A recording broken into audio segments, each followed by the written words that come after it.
A Plaguelands Media production. Hey everyone, this is Hugh from Plaguelands Media bringing you another graphic novel review today, so cheers.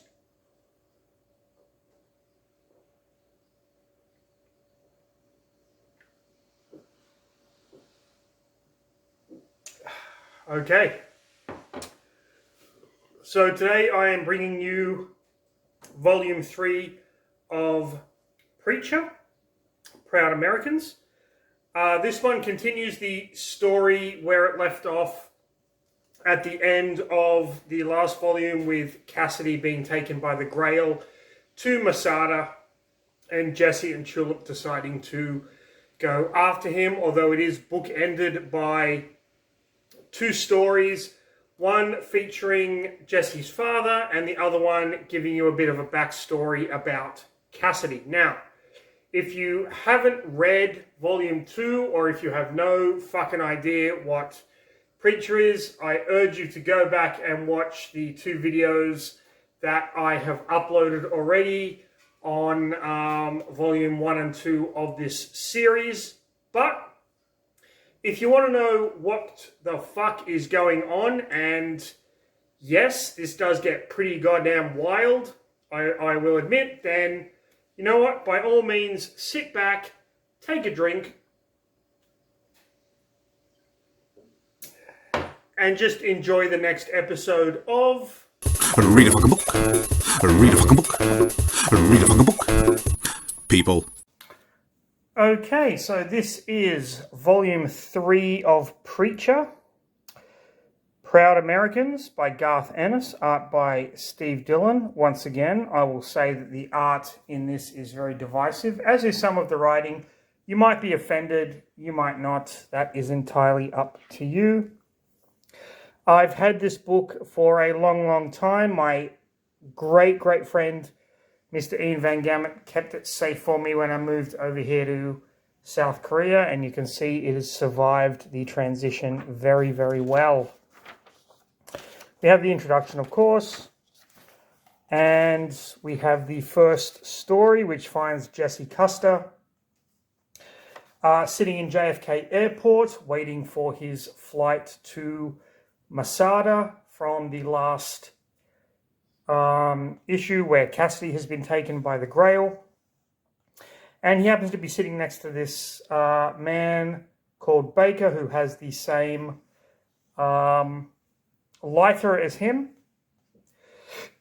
And it turns out that Baker served with Jesse's father in Vietnam and tells him a story of Custer, Baker, and Gonnie. They were three friends. They got their lighters from when John Wayne came and visited, which could be an indication as to why Jesse sees John Wayne every so often. And we find out that they're friends. Gonnie's the one that's always kind of goofing off. And then we have Custer and Baker. Their base is under attack, and they have a gunnery sergeant by the name of Murphy, who is an absolute asshole. Custer knocks him out, and they get kind of latrine duty. So they're on patrol, and they come to this village. They're sent in by Murphy, of course. They come to this village where there's just one kind of old man here, and the old man has a grenade, and he sets it off, and Gonnie is killed. Now, this kind of pisses off Custer a lot, and when their kind of sergeant is killed because he was flaunting his leadership stripes, which, if anyone knows anything about Vietnam, they tended to target the people that were in positions of leadership. It's getting a bit of glare on the book there. Sorry about that. Let me see if I can fix that up for a second. There we go. That's a little bit better. So when he's killed, Baker and Custer ambush Murphy. They put him in a barrel and they roll him down the hill so that the enemy end up shooting him. And that was kind of their way of sticking up for their friend Gonnie, who was actually killed. And Baker ends up giving Custer a photograph of his father when he was in Nam. This was not only a great story to kind of get to know Jesse's father, but it was also a great way to open the book in so much as Jesse is flying to France. So we kind of get a little bit of backstory. At the same time, it doesn't take anything away from the main story. The main story is still kind of pushing forward. And now Baker knows what happened to his friend as Jesse informs him that he is killed. I really enjoyed this as an issue. I thought it was really, really well done.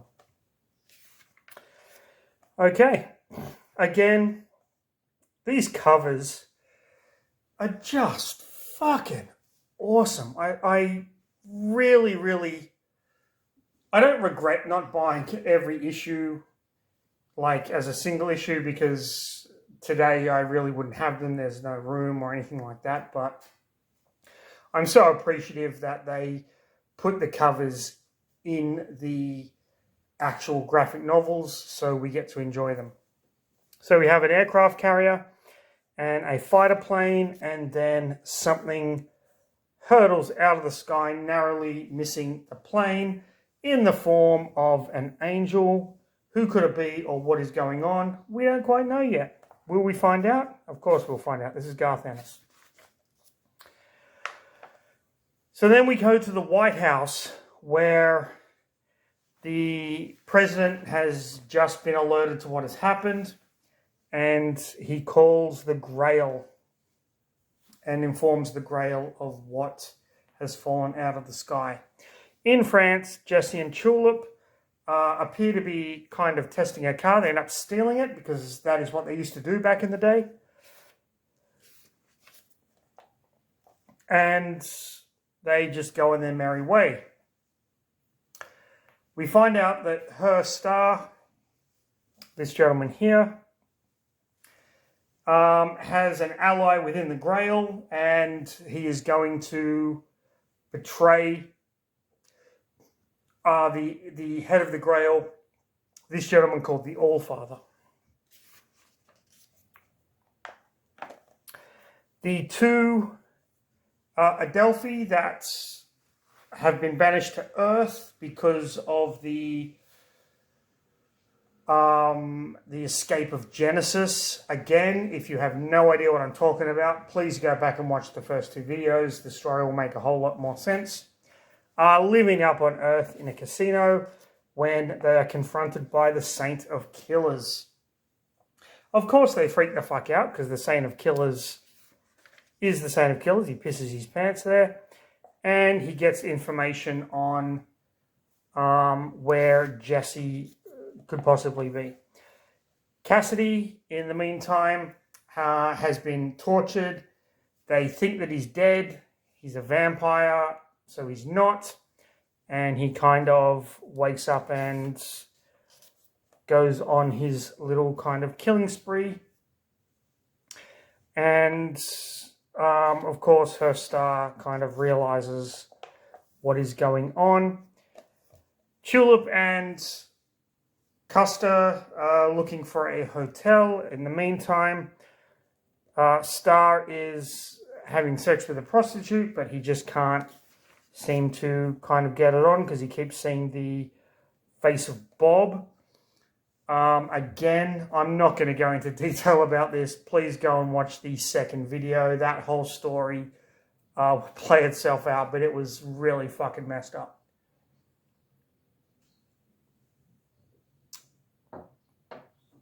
Jesse wines and dines Tulip. He has a reason for doing so, of course. And that is because of Cassidy, ultimately. While they're in the restaurant, they are attacked by these French assassins, and Jesse tries to use the word of God on them, but of course they don't speak English, so they don't know what the fuck he's saying, and they end up having to fight their way out of the restaurant and kind of hightail it out of there. Her star gets this gentleman to come. He is a mobster from America known as Frankie, or more importantly, Frankie the Eunuch. Now, in this long kind of hilarious monologue, Frankie explains why he's called Frankie the Eunuch. It's because his father is a mob boss. He was taken by the Russians and they cut his penis off, hence Frankie the Eunuch. And his father has kind of disowned him because he can never give him children anymore. And now his whole thing is torture. There is absolutely no purpose to this conversation at all, but this is the brilliance of Garth Ennis. He gives you these fucking twisted side characters with these obscene backstories, and you just have to laugh. There is nothing else you can do. I know it's not a funny story, but it's a fucking funny story. And this actually isn't the first time something like this happens. In one of the later issues, there is a gentleman, like a really good character. He's a good guy who, through a series of mishaps, accidentally gets chemically castrated. So Garth Ennis has this way of twisting things. It's almost Joe R. Lansdale meets Alan Moore in its intensity, comedy, and brilliance. So this is why I love Garth Ennis's work so very, very much. So Frankie the Eunuch has been called in to torture Cassidy, basically by Star. Jesse, again, is having that conversation with Tulip, doesn't want her anywhere near what is going on. Star goes back to the prostitute, but this time he has something that he wants her to wear. You will find out what it is a little bit later, but it is so fucking wrong.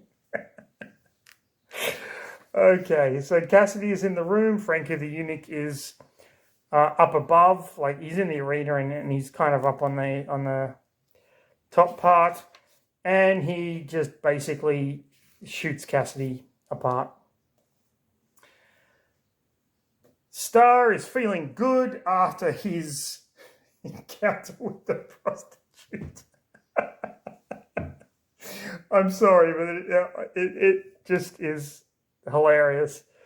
John Wayne appears to Custer, kind of gives him some advice as per usual. And Tulip, being Tulip, kind of does her playful little thing after they have their back and forth. Okay, now we get to the All-Father of the Grail, Darren Nick. You can see him here. I cannot stress how good this cover art is. I really can't. At a time when you had cover art that was more cartoonish, and Preacher decided to go for realism, even though, I mean, there's slight realism in the comic itself, but the realism of the cover art was something that was not seen on the shelves of comic book stores at all. Like, these things stuck out. I remember going to places like King's Comics and Comic Kingdom, and you would look at these covers and go, what the fuck is that? That is brilliant.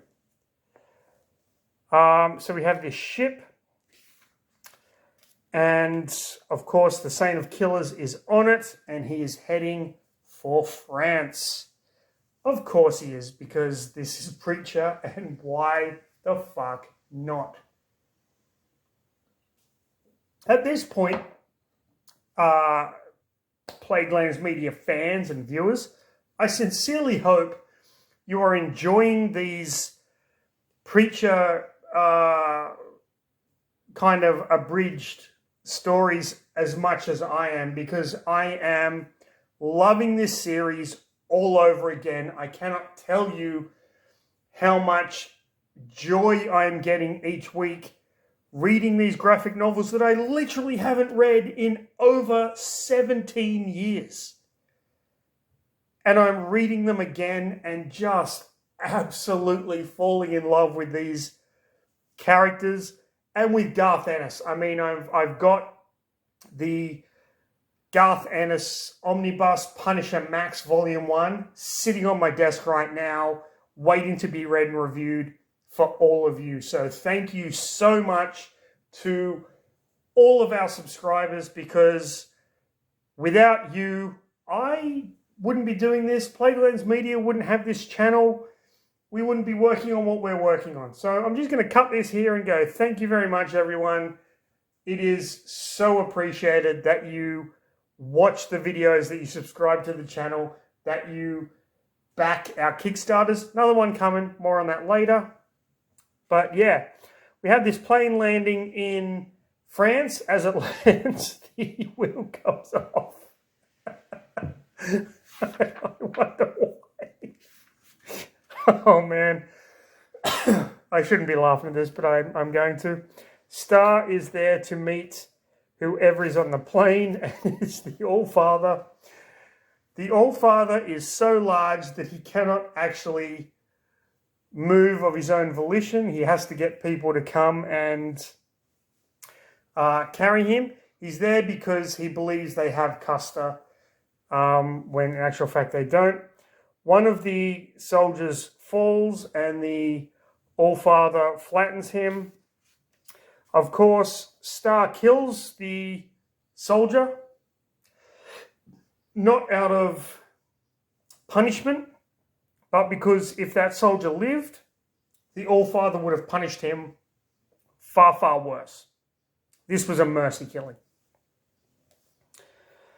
So Custer and Tulip are kind of driving, talking about what they're going to do, things like that. Custer explains that this is why he's got to save Cassidy. Frankie the eunuch is still torturing Cassidy. He shoots his dick off. And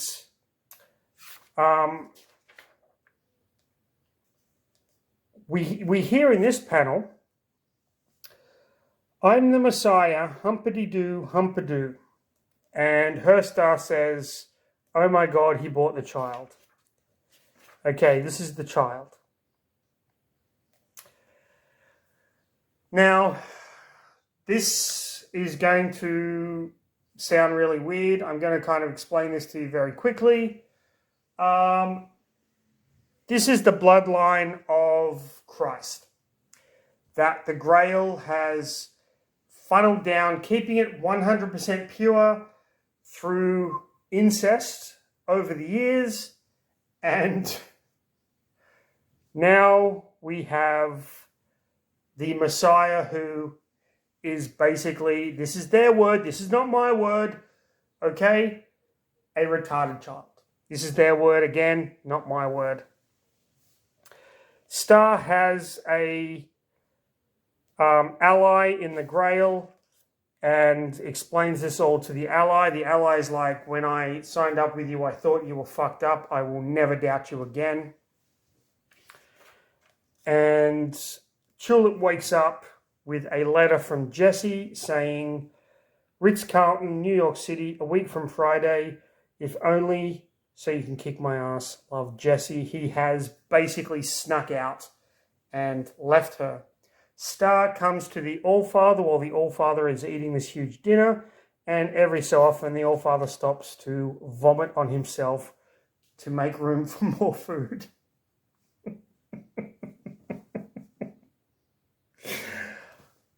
I love this shit so fucking much. I'm sorry. I'm going to try and stop laughing at inappropriate things, but there it is. That's what happens. The Allfather talks with Star, and Star takes away from that the Allfather knows that he is planning something, a coup of some sort. Jesse has left a message for Tulip, and as you can see, this is not going to go well when it comes to fruition. Frankie the Eunuch still torturing Cassidy, kind of taunting him, and then we see Jesse in a bar, basically trying to find out where they have, like, the Grail's headquarters are, some atomic testing site. Now look at this cover. I mean, come on. This is phenomenal. I know I've said that about every cover so far from the book. I'm going to say it about every cover from, what are we up to? This is 3. Then we got 4, 5, 6, 7, 8, and 9 to go. Yep. You're going to get about every cover. It's going to sound redundant. I don't fucking care. I love them. That I would love as a framed poster on the wall. Jesse has found the headquarters of the Grail. Frankie the Eunuch torturing Cassidy. Star and his inside man, Marseille, are kind of there plotting, and Jesse turns up only to be captured immediately, but that was the whole plan. So Jesse goes before Allfather Daranique and kind of gives him an ultimatum about Cassidy. But Daranique says, you know what, we can do this very simply. We can put him out in the sun because we know exactly what he is, which causes Jesse to back down a little bit. We find out that the Allfather Daranique, there were 2 families in France that were kind of intermarried, the Daraniques and the Langels. The Langels, of course, being Jesse's mother's side of the family. So this guy and Jesse are in fact related through the bloodline of the Langels, which we know who they are from the last video, book 2, Jesse's grandmother, which pisses him off, and you do not want to piss off Reverend Jesse Custer.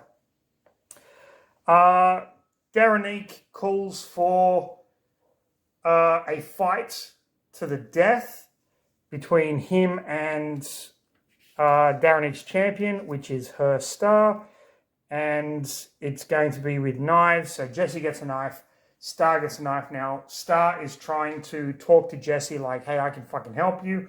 Jesse's kind of not having any of it. Basically beats the shit out of him. Pardon me. And while the fight is going on, they basically take it outside, fall through the roof, and they see the Messiah. Star flees from Jesse, but it is not out of fear. He is leading him down into the hidden chambers underneath the Grail base. At this point, there are gunshots, which Jesse recognizes. It means the Saint of Killers has arrived, and the Saint of Killers just starts taking out everybody until he confronts Jesse. So, with this confrontation, they are going to go and look what is behind the door. This was a really interesting twist because this is where we find out, or we get the idea of what has happened to the Saint of Killers family back in the day. This is something that is actually explored in book 4 of volume 4 of the series, Ancient History. Star's disciple hears the plan of the All-Father, and when Star opens the door, they find a seraphim angel chained up. The seraphim angel actually knows what happened to the Saint of Killers family and knows what's going on and is prepared to tell the full story to Custer, but Custer needs time to interrogate him, so the Saint of Killers says, listen, if you find out what happened to my family, I will give you the time that you need, and then things between us are squared. So even though the Saint of Killers has done some deplorable things over the span of this story arc, or even this series, I should say, he's an honorable man. And this was a huge turning point in the character, which I really, really enjoyed. I love it when a character like this, you think they're a prick, but there's a reason for it. There is an absolute reason for it. So the Seraphim explains exactly what happened. He fell in love with the demon. They had sex. We know all this. And then we see Star seeing the Saint of Killers just taking everyone out. So he confronts the Seraphim, the devil, sorry. The Seraphim confronts the devil knowing that she's pregnant. He is about to kill her when his brothers come and they capture him. At that point, Genesis is in fact born. Genesis is imprisoned, as we saw in Volume 1. The Seraphim is banished to Earth, which is what we saw kind of at the beginning of this story arc.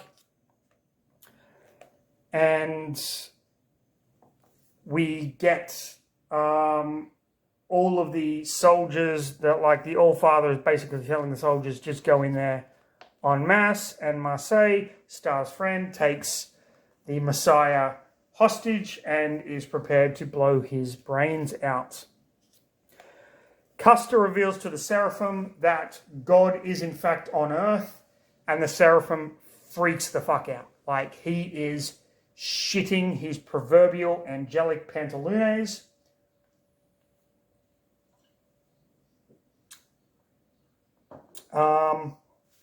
As you can see here. Okay. Cassidy, still being tortured, but is visited by God, who kind of declares him a beast, of course. The Seraphim is freaking out because he knows that God is basically coming. The All-Father doesn't want the Messiah killed. The Saint of Killers comes, again, just shooting everyone. Her Star is running. And he and Jesse kind of have a talk. Jesse confronts him, beats the crap out of him, and ends up carving a line down the middle of his head. This is going to be a running joke because what happens to Star throughout from issue 1, or volume 1 I should say, all the way onwards, he's been raped, and now with this, the joke is his head looks like a penis. So there you have it. The briefcase opens and Jesse discovers this inside, which this is the thing that he gave the prostitute to help him relieve his tension after being raped by Bob. It is a giant dildo with a ball on the ends with pointy bits on the ball. So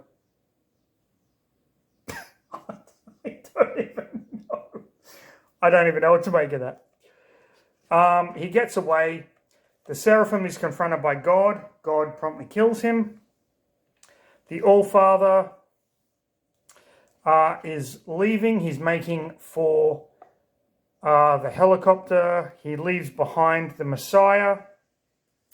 But the helicopter has been hijacked by Star. Now, the All-Father is so fat, he can't actually sit in the helicopter. He just has to lay in it.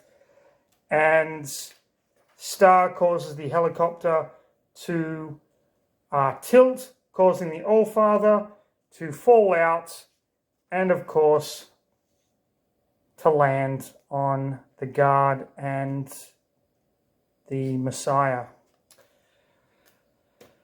Jesse confronts Frankie the eunuch, uses the word of God to tell him to miss, punches him, knocking him off into the kind of arena where Cassidy is there, and Cassidy ends up killing him after all the torture that he put Cassidy through. You can see the All-Father is dead. The bombs that I believe Star kind of left in the thing start to explode. Jesse gets Cassidy out, and the two of them end up escaping Masada. This was one hell of a story arc. I absolutely loved every minute of it. Yes, it's dialogue heavy, and I know a lot of people don't really like that in comic books, but for me, that's perfectly fine. It was just a lot of fun, and some of the stuff, like I don't even know, like the imagination of Garth Ennis and the fact that Steve Dillon can bring this shit to life so well. I get that you might not like the writing, you might not like the art, but man, I love this so very, very much. Okay. Now the volume ends with a two-part story on kind of the origin of Cassidy. I'm going to go through this really quickly because it is a lot of exposition. So Cassidy and his older brother Billy are kind of fighting in, I believe it's like I want to say 1918 Irish uprising. I could be wrong on my date there, but I want to say 1918. If I'm wrong, please correct me in the comments below. And Billy just wants to get Cassidy, or Cassidy's actual name is Prioncius, I believe. And so they kind of get out of there. They're trekking home, and on the way home, it's at night near a swamp, and Cassidy is bitten by this woman, Prioncius, there we go. And Billy shoots her, but Cassidy kind of goes into the swamp as well. And we're getting all this in New York. So Custer, Jesse, who left, chilled up the note saying Ritz-Carlton, New York, a week from Friday. They're back in New York. They're on top of the Empire State Building. And Cassidy is telling the story to Jesse about how he became a vampire, which, very much like the opening story, we don't lose anything, which is what I love. It's still a continuation. It's not like, oh, this was a special issue that kind of takes you out, and if you don't read it, you're not getting the full story. It flows so well into the narrative itself. We see Cassidy dragging himself out of the swamp or the river and catching him on fire in the sun and then going back in. And then at night he kind of goes, sees a farm, he gets shot by the farmer, goes to a bar, sees one of his brother's friends there, is like, hey, didn't you have a brother Billy? Realizes he can't stay in Ireland, and takes the first ship to New York City, arriving there on July 4th, of course, which is Independence Day. And all Custer can do is laugh at his name.